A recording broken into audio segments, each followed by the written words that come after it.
الحمد للہ رب العالمین والصلاة والسلام علی سید المرسلین اما بعد فاعوذ باللہ من الشیطان الرجیم بسم اللہ الرحمن الرحیم۔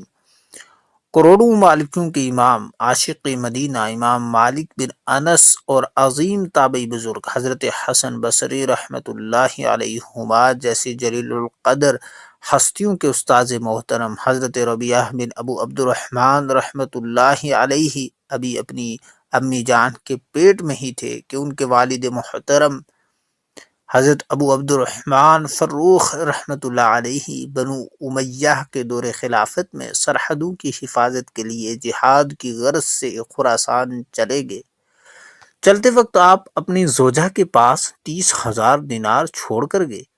27 سال کے بعد آپ واپس مدینہ منورہ آئے تو آپ کے ہاتھ میں نیزہ تھا اور آپ گھوڑے پر سوار تھے۔ گھر پہنچ کر گھوڑے سے اترے اور نیزے سے دروازہ اندر دھکیلا تو حضرت ربیعہ رحمۃ اللہ علیہ فوراً باہر نکلے۔ جیسے ہی انہوں نے ایک مسلح شخص کو دیکھا تو بڑے غضبناک انداز میں بولے، اے اللہ کے بندے، کیا تو میرے گھر پر حملہ کرنا چاہتا ہے؟ حضرت فروخ رحمۃ اللہ علیہ نے فرمایا، نہیں، مگر تم یہ بتاؤ کہ تمہیں میرے گھر میں داخل ہونے کی جرأت کیسے ہوئی؟ پھر دونوں میں تلخ کلامی ہونے لگی۔ قریب تھا کہ دونوں دست و گریباں ہو جاتے، لیکن ہمسائے بیچ میں آ گئے اور لڑائی نہ ہوئی۔ جب امام مالک رحمۃ اللہ علیہ اور دوسرے بزرگ حضرات کو خبر ہوئی تو وہ فوراً چلے آئے۔ لوگ انہیں دیکھ کر خاموش ہو گئے۔ حضرت ربیعہ رحمۃ اللہ علیہ نے اس شخص سے کہا، خدا کی قسم، میں اس وقت تک تمہیں نہ چھوڑوں گا جب تک تمہیں سلطان یعنی بادشاہ اسلام کے پاس نہ لے جاؤں۔ حضرت فروخ رحمۃ اللہ علیہ نے کہا، خدا کی قسم، میں بھی تجھے سلطان کے پاس لے جائے بغیر نہ چھوڑوں گا۔ ایک تو تم میرے گھر میں بلا اجازت داخل ہوئے اور پھر مجھ ہی سے جھگڑ رہے ہو۔ امام مالک رحمۃ اللہ علیہ حضرت ابو عبد الرحمن فروخ رحمۃ اللہ علیہ کو نہایت نرمی سے سمجھانے لگے کہ بڑے میاں، اگر آپ کو ٹھہرنا ہی مقصود ہے تو کسی اور مکان میں ٹھہر جائیے۔ آپ نے فرمایا، میرا نام فروخ ہے اور یہ میرا ہی گھر ہے۔ یہ سن کر آپ کی زوجہ محترمہ جو دروازے کے پیچھے ساری گفتگو سن رہی تھیں فرمانے لگیں، یہ میرے شوہر ہیں اور ربیعہ انہی کے بیٹے ہیں۔ یہ سن کر دونوں باپ بیٹے گلے ملے اور ان کی آنکھوں سے خوشی کے آنسو چھلک پڑے۔ حضرت فروخ رحمۃ اللہ علیہ خوشی خوشی گھر میں داخل ہوئے۔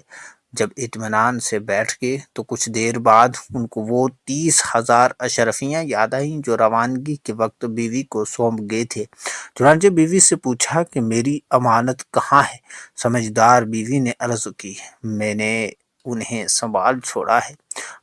حضرت ربیعہ رحمۃ اللہ علیہ اس دوران مسجد نبوی شریف پہنچ کر اپنے حلقہ درس میں بیٹھ چکے تھے اور شاگردوں کا ایک ہجوم جس میں امام مالک اور خواجہ حسن بصری رحمۃ اللہ علیہما جیسے لوگ شامل تھے شیخ کو گھیرے ہوئے تھا۔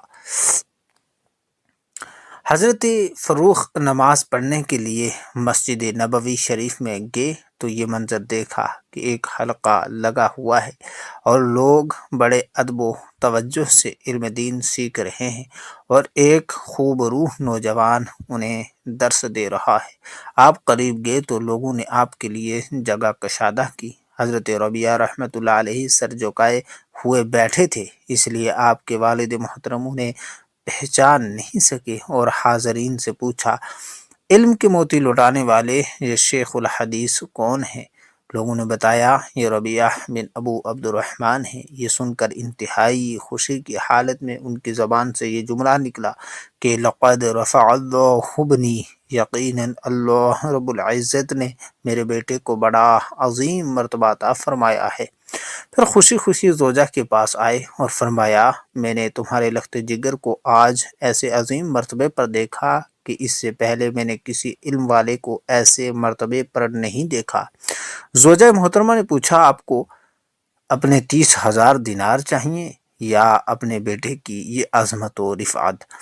آپ رحمۃ اللہ علیہ نے ارشاد فرمایا، خدا کی قسم، مجھے اپنے نور نظر کی شان درہم و دینار سے زیادہ پسند ہے۔ وہ کہنے لگی میں نے وہ سارا مال آپ کے بیٹے کی تعلیم و تربیت پر خرچ کر دیا ہے۔ یہ سن کر آپ نے زندہ دلی سے فرمایا خدا کی قسم تم نے اس مال کو ضائع نہیں کیا ہے، اللہ پاک کی ان پر رحمت ہو اور ان کے صدقے ہماری مغفرت ہو، آمین بجاہ خاتم النبیین صلی اللہ علیہ وآلہ وسلم۔